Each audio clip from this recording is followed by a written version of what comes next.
एक छोटी बच्ची जिसकी आंखों के सामने ही उसकी माँ अपना दम तोड़ देती है। उसकी माँ के गुजर जाने के बाद उसके पिता यानी राजा ने जवान होते हुए भी दूसरी शादी के लिए मना कर दिया। वजह थी वो छोटी बच्ची। बस यही कारण था कि आज राजकुमारी अपने पिता के विश्वास को तोड़ना नहीं चाहती थी। काफी सोचने के बाद भी फूलमदे निर्णय लेने में असफल रही कि वो अपने पिता के चुने हुए लड़के से विवाह करे या फिर उसे दिलो जान से चाहने वाले राजकुमार को चुने। रात बीती, दिन बीता और शाम का वो समय भी आ गया जब उसके पिता द्वारा पसंद किया हुआ राजकुमार बारात लेकर आन पहुंचा। राजकुमारी ने दूल्हे को जनाना महल में बुलवा लिया। जब वो अपने होने वाले दूल्हे से मिली तो उसे वो जरा भी पसंद न आया। अंततः राजकुमारी फूलमदे भी राजकुमार के साथ गंजे की योजना में शामिल हो जाती है। बंजारन के वेश में राजकुमार दूल्हे के सामने सुंदर नृत्य करता है और राजकुमारी फूलमदे उसे धनाधन मदिरा का सेवन करवाती है। जब दूल्हा मदिरा के असर से नशे में चूर हो अचेत हो गया, तब राजकुमार उसे उठाकर छिद्र यानी मोरी के द्वारा घुड़साल में उतर गया। उसने दूल्हे के हाथ पैर बांधे और उसे जंगल में छोड़ आया।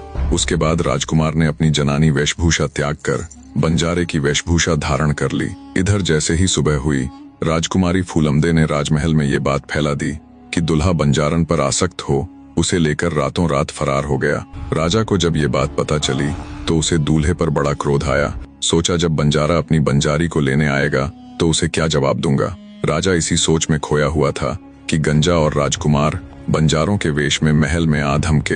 राजा को प्रणाम कर बंजारा बोला, हे अन्नदाता, कृपया आप मेरी भाभी को बुलवा दीजिए। मैं अपने भाई को ले आया हूँ। ये बड़ा बेसब्र है अपनी पत्नी से मिलने के लिए। बंजारे की बात सुन राजा ने अपना सिर झुका लिया। बार बार पूछने पर राजा ने उनके सामने सारी घटना कह सुनाई। राजा की बात सुनकर बंजारों के मुंह उतर गए और वे सांस मारकर वहीं बैठ गए। गंजे ने राजा से कहा कि हुजूर, बंजारी यानी मेरी भाभी तो गई सो गई, पर अब उसके बिना मेरा भाई जीवित नहीं रह सकेगा।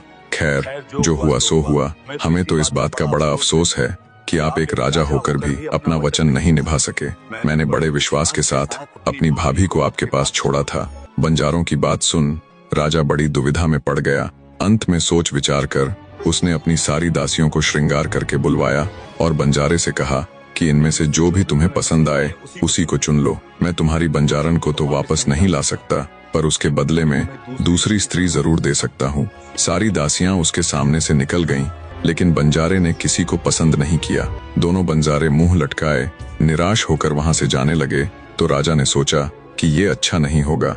एक राजा होकर यूं वचन तोड़ना सरासर राजवंशी